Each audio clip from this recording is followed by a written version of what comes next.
The sob that shattered the silence of the international airport startled everyone who witnessed it.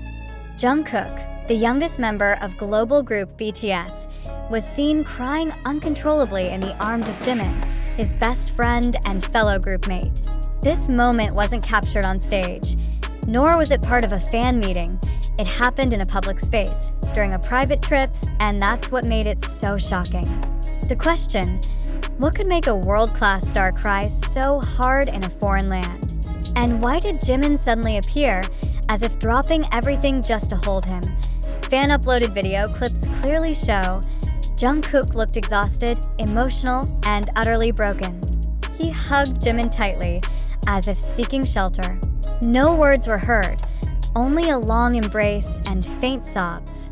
This wasn't an ordinary cry. It was an emotional outburst that couldn't be contained. Within minutes, the clip spread across the globe.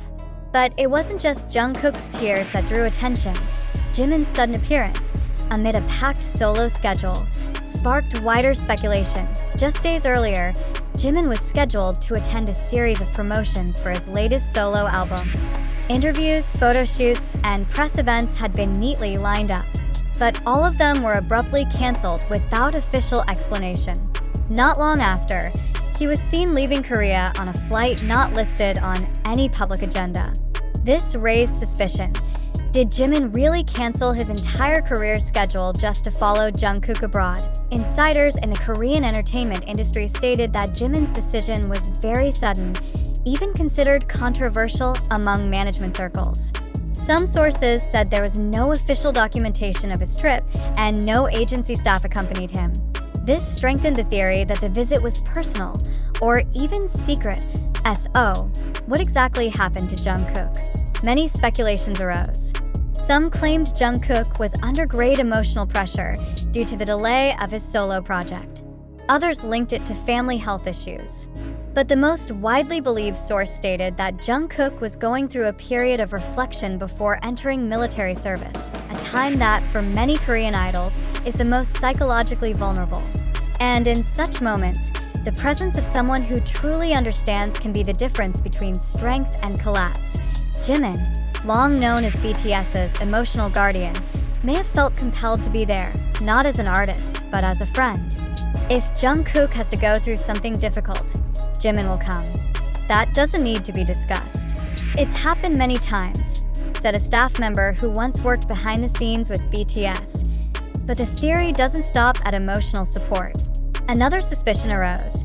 Is all of this part of a secret project? Some fans who closely track flight patterns and digital activity speculated that the two are filming for an unreleased duo reality show.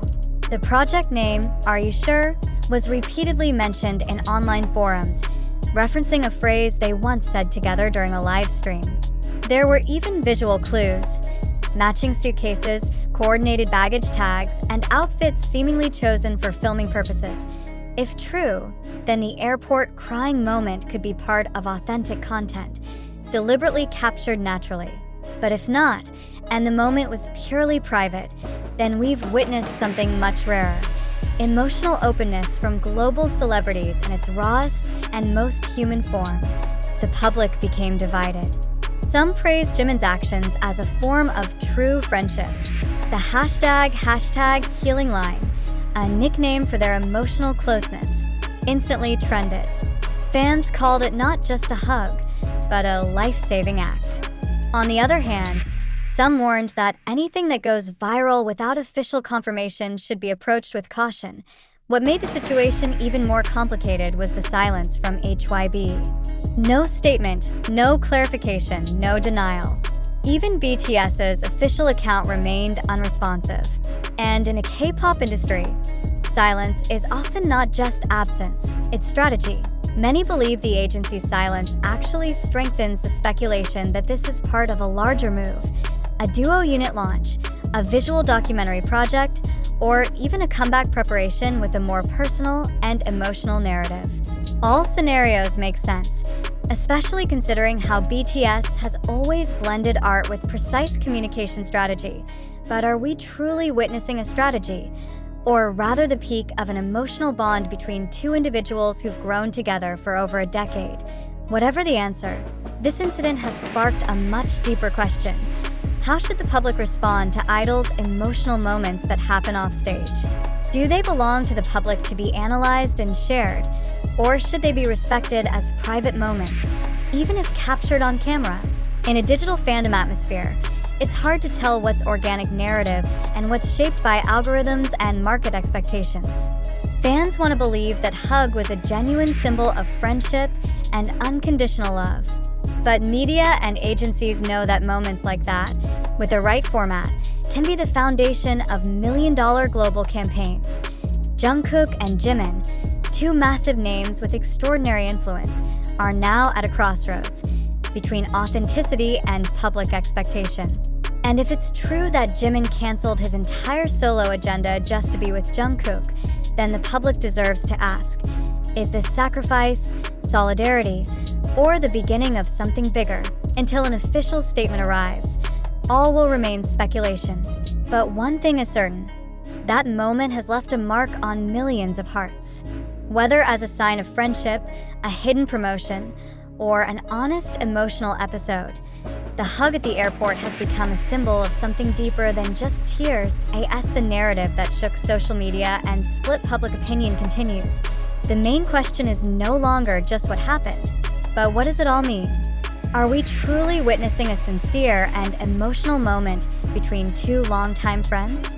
Or are we merely seeing fragments of a narrative construction cleverly designed to stir sympathy and boost global attention? If Jungkook's tears were real, what caused them? If Jimin came out of genuine empathy, what did he sacrifice for it? And if all of this is part of a quiet campaign toward duo content launch, then the question is, are their emotions genuine or just tools packaged for marketing? You might have seen the viral video clips on TikTok, YouTube Shorts, or fan posts on X, formerly Twitter. Jungkook leaning on Jimin's shoulder, eyes red, breath unsteady. The scene looks incredibly authentic. But can a camera lie too? Can emotions be curated? Who controls that perspective? Why did such a dramatic video surface, just as solo promotions and military scheduling became hot topics? Is it just coincidence or pre-planned? The public seems divided into two major camps. Those who believe this is a genuine portrayal of a deep relationship between two people, and those who suspect this moment is merely a new form of emotional marketing, an emotional spectacle allowed to go viral to shape a particular narrative. We need to ask, backhand index pointing right, can sadness be used as a tool to create mass empathy? Backhand index pointing right, how much influence does a camera have in assigning emotional value to an event? Backhand index pointing right, and more. Importantly, why are we so quick to believe? It's important to note that this news originates from various digital platforms, not all of which have professional fact-checking systems. Viral clips on TikTok or Twitter can be edited, taken out of context, or uploaded with pre-shaped narratives. Information appears in multiple languages, through fanbase accounts or entertainment influencers, spreading faster than the official clarifications that should follow. This is the time for us as information consumers to reflect. Are we consuming truth, or just the story we want to believe? Why are we so easily carried by collective emotion, despite minimal factual data? Is viral the same as valid? We live in an era where narratives can be shaped by anyone, even by algorithms. Content that's touching, heartbreaking, or evokes a sense of healing has high commercial value. This doesn't mean all emotional moments are inauthentic, but it's crucial not to be fooled by presentation. Ask yourself, why was the video recorded? Who recorded it? And why was it spread so quickly around the world? Are you aware that even sadness can become a commodity? Is that crying moment really theirs? Or does it now belong to us, the ones who observe, discuss, share, and even monetize it?